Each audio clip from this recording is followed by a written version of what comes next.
ലേവ്യപുസ്തകം 17-ാം അധ്യായം. യഹോവ പിന്നെയും മോശെയോട് അരുളിച്ചെയ്തത്, നീ അഹരോനോടും പുത്രന്മാരോടും എല്ലാ ഇസ്രായേൽ മക്കളോടും പറയേണ്ടതെന്തെന്നാൽ, യഹോവ കൽപ്പിച്ച കാര്യമാവിത്. ഇസ്രായേൽ ഗൃഹത്തിൽ ആരെങ്കിലും കാളയെയോ ആട്ടിൻകുട്ടിയെയോ കോലാടിനെയോ പാളയത്തിൽ വെച്ചെങ്കിലും പാളയത്തിനു പുറത്തു വെച്ചെങ്കിലും അറുക്കുകയും അതിനെ യഹോവയുടെ കൂടാരത്തിന്റെ മുമ്പിൽ യഹോവയ്ക്ക് വഴിപാടായി അർപ്പിക്കേണ്ടതിന് സമാഗമന കൂടാരത്തിന്റെ വാതിൽക്കൽ കൊണ്ടുവരാതിരിക്കുകയും ചെയ്താൽ അതവന് രക്തപാതകമായി എണ്ണണം.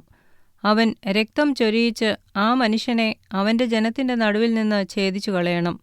ഇസ്രായേൽ മക്കൾ വെളിമ്പ്രദേശത്തു വെച്ച് അർപ്പിച്ചു വരുന്ന യാഗങ്ങളെ യഹോവയ്ക്ക് സമാധാന യാഗങ്ങളായി അർപ്പിക്കേണ്ടതിന് സമാഗമന കൂടാരത്തിന്റെ വാതിൽക്കൽ പുരോഹിതന്റെ അടുക്കൽ യഹോവയുടെ സന്നിധിയിൽ കൊണ്ടുവരേണ്ടതാകുന്നു.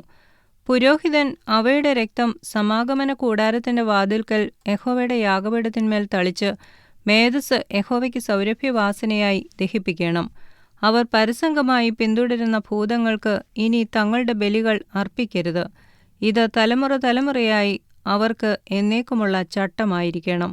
നീ അവരോട് പറയേണ്ടതെന്തെന്നാൽ, ഇസ്രായേൽ ഗൃഹത്തിലോ നിങ്ങളുടെ ഇടയിൽ പാർക്കുന്ന പരദേശികളിലോ ആരെങ്കിലും ഹോമയാഗമോ ഹനനയാഗമോ അർപ്പിക്കുകയും അത് യഹോവയ്ക്ക് അർപ്പിക്കേണ്ടതിന് സമാഗമന കൂടാരത്തിന്റെ വാതിൽക്കൽ കൊണ്ടുവരാതിരിക്കുകയും ചെയ്താൽ അവനെ അവന്റെ ജനത്തിൽ നിന്ന് ഛേദിച്ചു കളയണം.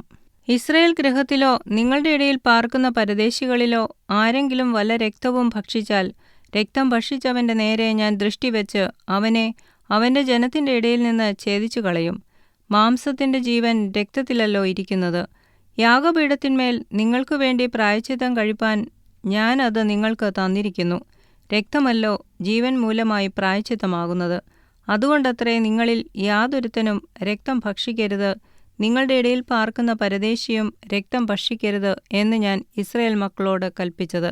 ഇസ്രായേൽ മക്കളിലോ നിങ്ങളുടെ ഇടയിൽ പാർക്കുന്ന പരദേശികളിലോ ആരെങ്കിലും തിന്നാകുന്ന ഒരു മൃഗത്തെയോ പക്ഷിയെയോ വേട്ടയാടി പിടിച്ചാൽ അവൻ അതിന്റെ രക്തം കളഞ്ഞ് മണ്ണിട്ട് മൂടേണം.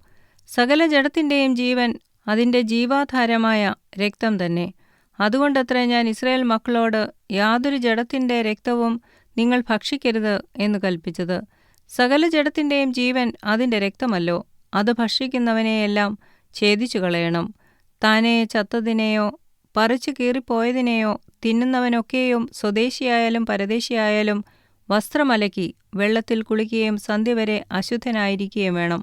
പിന്നെ അവൻ ശുദ്ധിയുള്ളവനാകും. വസ്ത്രമലക്കാതെയും ദേഹം കഴുകാതെയും ഇരുന്നാൽ അവൻ കുറ്റം വഹിക്കണം.